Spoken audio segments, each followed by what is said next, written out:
la nature innée et l'ordinateur. La paix et la miséricorde d'Allah soient sur vous. Chers auditeurs, nous commençons aujourd'hui avec le premier pilier, prouver l'existence d'Allah afin d'établir une base solide pour tout ce qui vient ensuite. Qu'est-ce qui nous guide vers l'existence d'Allah ? Ceci est inscrit dans la nature même de l'être humain. Nous commencerons donc par aborder la preuve de son existence par cet aspect. Qu'est-ce donc que cette nature innée ? On entend souvent parler de cette expression, mais qu'est-ce que cela signifie ? Et comment cela peut-il prouver l'existence d'Allah, le Tout-Puissant ? La nature innée fait référence aux forces et penchants qui sont gravés dans l'esprit humain, dont les effets émergent au fur et à mesure de la vie de l'homme et de son interaction avec son environnement, depuis le moment où l'enfant commence à téter le sein de sa mère, jusqu'à son inclinaison pour la vérité et ce qui est moral. Nous pouvons comparer la nature innée de l'homme au système d'exploitation d'un ordinateur. Ce système d'exploitation a des composants qui interagissent parfaitement afin de produire un humain rationnel et équilibré.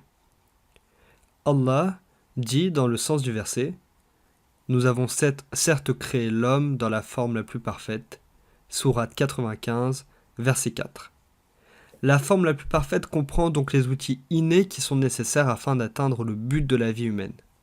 Ceci est clair lorsque le Coran cite Moïse, la paix soit sur lui, lorsqu'il dit « Notre Seigneur est celui qui a donné à toute chose sa forme distinctive, puis l'a guidée. » Sourate 20, verset 50. Parmi les guidés se trouve l'humanité. Allah a perfectionné la création de l'être humain et l'a guidé par sa nature innée à ce qui suit. 1. Reconnaître que lui et cet univers ont un créateur providentiel et ressentir son besoin de se rapprocher de ce créateur, d'avoir recours à lui dans les épreuves. 2. Il l'a guidé avec une nature innée qui va formuler en lui des axiomes rationnels avec lesquels il pourra comprendre les paroles de ce créateur et ses devoirs envers lui. 3. Il l'a guidé à s'interroger sur le but de son existence et son destin après la mort, ce qui constitue la force motrice pour rechercher les commandements de son créateur et à vivre en conséquence. 4.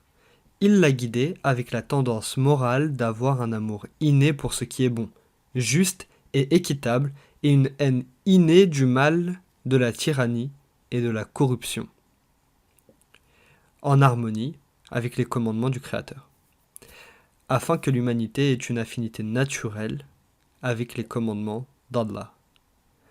5.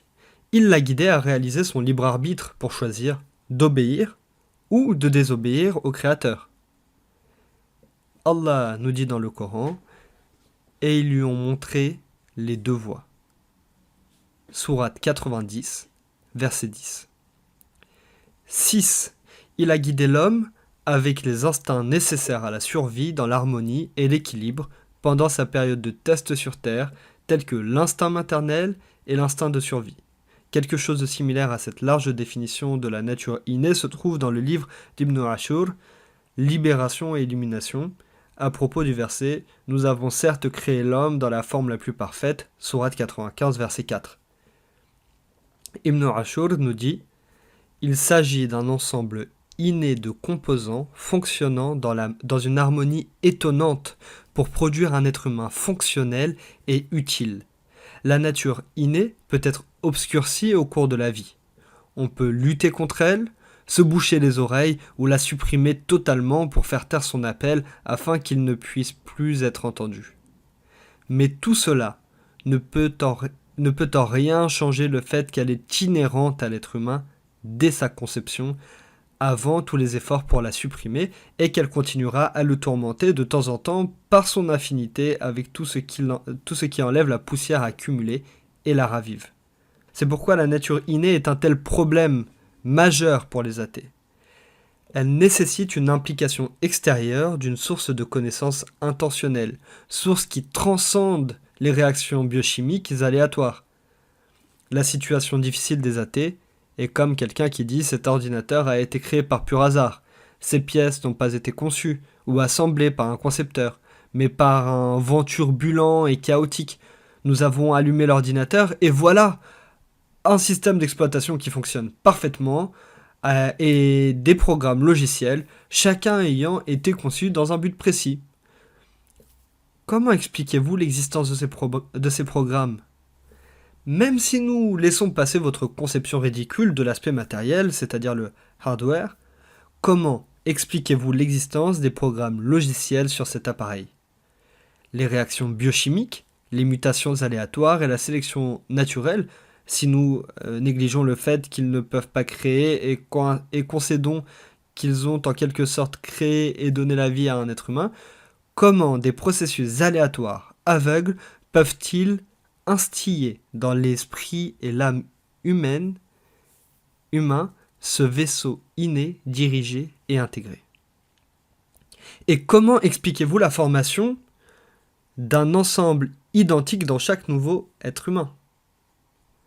Certains athées admettent ce dilemme, comme l'athée britannique et philosophe britannique Thomas Nagel, dans son célèbre livre intitulé Mind and Cosmos, pourquoi la conception matérialiste néo-darwinienne de la nature est presque certainement fausse.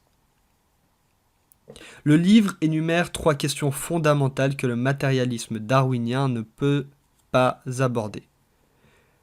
La conscience, la cognition et les valeurs. Pourtant, son auteur est resté athée. Quant aux athées en général, comment ont-ils géré le dilemme? Ils ont hésité entre nier la nature innée de ses composantes, c'est-à-dire en affirmant que ces composantes innées n'existent pas chez les humains depuis l'origine, mais sont le résultat de l'environnement et de l'éducation, alors que d'autres reconnaissent l'existence de composantes innées, mais tentent de trouver des explications matérialistes. Les deux parties se sont retrouvées dans un désordre de confusion, de contradiction et d'absurdité comme nous le verrons si Allah le veut. Nous avons discuté de la définition de la nature innée et du dilemme des athées. Dans les épisodes suivants, nous explorerons la situation difficile des athées avec chacune des composantes de la nature innée, afin que vous puissiez dire avec une pleine conviction « Louange à Allah qui nous a guidés à ceci. Nous n'aurions pas été guidés si Allah ne nous avait pas guidés. » Sourate 7, verset 43. Il convient de mentionner que dans nos épisodes sur les preuves innées de l'existence d'Allah, exalté soit-il, j'ai beaucoup profité du livre Shumur al-Nahar, Prouver l'existence d'Allah, écrit par Abdullah al-Ujayri. Qu'Allah le protège. Notre prochain épisode, si Allah le veut, portera sur la religiosité innée de l'humanité. Restez à l'écoute, que la paix et la miséricorde d'Allah soient sur vous.